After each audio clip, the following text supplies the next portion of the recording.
Olá, benditos! Vamos continuar revivendo o drama dos séculos envolvendo Deus, Satanás e o sofrimento de Jó. Esse sofrimento se manifestou de duas formas: o sofrimento que veio através do mal moral, ou seja, causado por pessoas más e perversas, e o sofrimento que veio através do mal natural, como fogo, vento e a própria morte. Para cada sofrimento, nós tentamos achar uma explicação, não é mesmo? Porém, há situações que fogem à compreensão humana. Mas investigar o assunto e conversar mais profundamente sobre ele nos dá um pouco mais de segurança, mesmo sem ter todas as respostas. E mais uma vez nós somos transportados para as regiões celestiais quando Satanás se apresenta novamente diante de Deus junto com os anjos. E mais uma vez Deus enfatizou a fidelidade e a integridade do seu servo Jó para mostrar para Satanás o fracasso do seu primeiro ataque contra Jó ao tirar tudo aquilo que ele possuía. Mas Satanás não perdeu tempo e apelou, sugerindo a Deus um novo teste para Jó: o sofrimento físico. A dor pode enfraquecer nossa resistência e fazer tudo parecer pior do que realmente é. A pessoa resiste à tragédia, mas geralmente desmorona quando é atacada pela dor. E eu abro um parêntese aqui para lembrar você que o diálogo registrado aqui era completamente desconhecido para Jó. Essa conversa nos bastidores celestiais foi revelada em um momento posterior ao autor do livro. Pois bem, Deus deu permissão para Satanás tocar no corpo de Jó, pois sabia que ele não seria reprovado em mais esse teste. Veja que Deus baixou a cerca que protegia Jó, mas não a eliminou. Satanás recebeu permissão para atacar, mas foi uma permissão limitada. A vida espiritual de Jó foi totalmente preservada. E então, pouco tempo depois da perda de tudo que possuía, exceto a esposa, Jó perdeu também a sua saúde. Ao longo de séculos, os estudiosos têm dado vários diagnósticos para a doença de Jó. Uma coisa nós sabemos: não se tratava de lepra, porque a palavra hebraica usada aqui subentende uma inflamação. A Bíblia apenas relata os sintomas terríveis da doença de Jó, e sua aparência tornou-se tão repugnante que ele foi isolado do convívio social e sentou-se em meio às cinzas, em extrema pobreza e vergonha. Aquela era uma doença especificamente destinada a levar Jó a um desespero tão grande a ponto de ele amaldiçoar a Deus. Este era o principal objetivo de Satanás. Jó tinha todos os motivos para se sentir e parecer amaldiçoado por Deus, e esta condição de sofrimento se prolongou por vários meses. E é nesse contexto que entra em cena uma pessoa muito importante: a mulher de Jó. Ela havia vivido como uma rainha, desfrutando com alegria do fato de ser a esposa do homem mais importante de todo o Oriente. Só que agora o dinheiro tinha acabado, o coração estava esmagado pela perda dos 10 filhos e tudo que lhe restava era um homem miserável e mal cheiroso.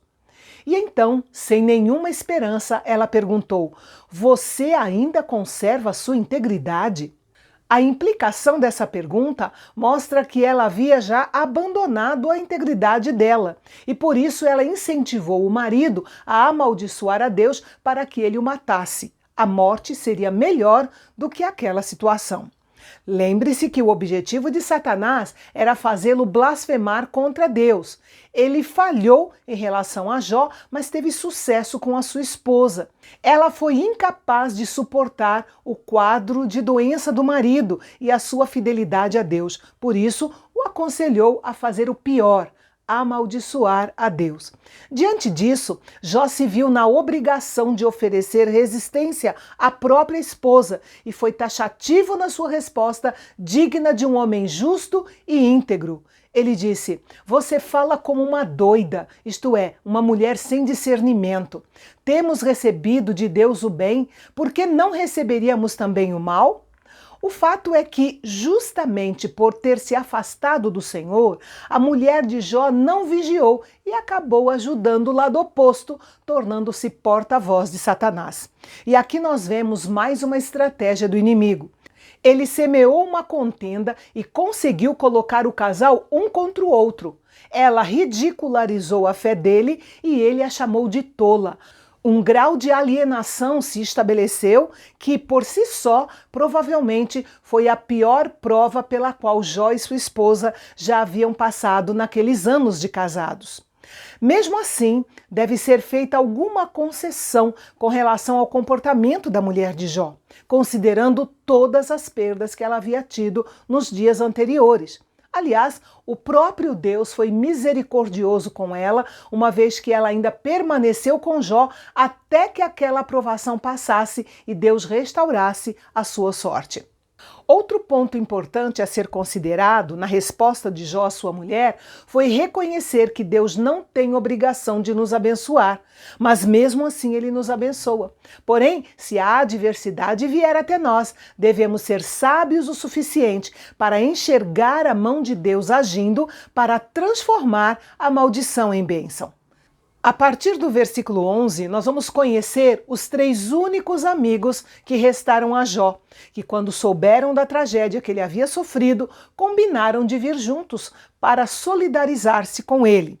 Eles eram Elifaz, de Temã, que ficava na região de Edom, onde os homens eram conhecidos por sua grande sabedoria, Bildade, suíta, da tribo de Suá, descendente de Abraão com Quetura, e Zofar, o naamatita, que morava em Naamá, no nordeste da Arábia.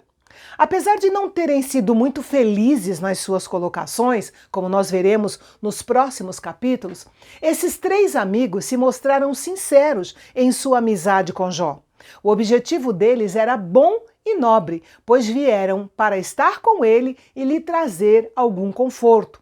Mas quando eles foram chegando ao lugar onde Jó estava, eles não o reconheceram e ficaram chocados com a cena que presenciaram. E em uma demonstração maravilhosa de solidariedade e conforto, sentaram-se ao lado dele e ali ficaram durante 7 dias e 7 noites em absoluto silêncio.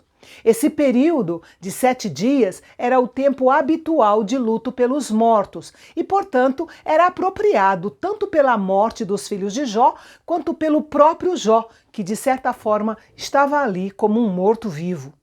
Realmente, a melhor maneira de ajudar as pessoas que sofrem é simplesmente ficando com elas, falando pouco ou permanecendo em silêncio, demonstrando a nossa solidariedade para com elas.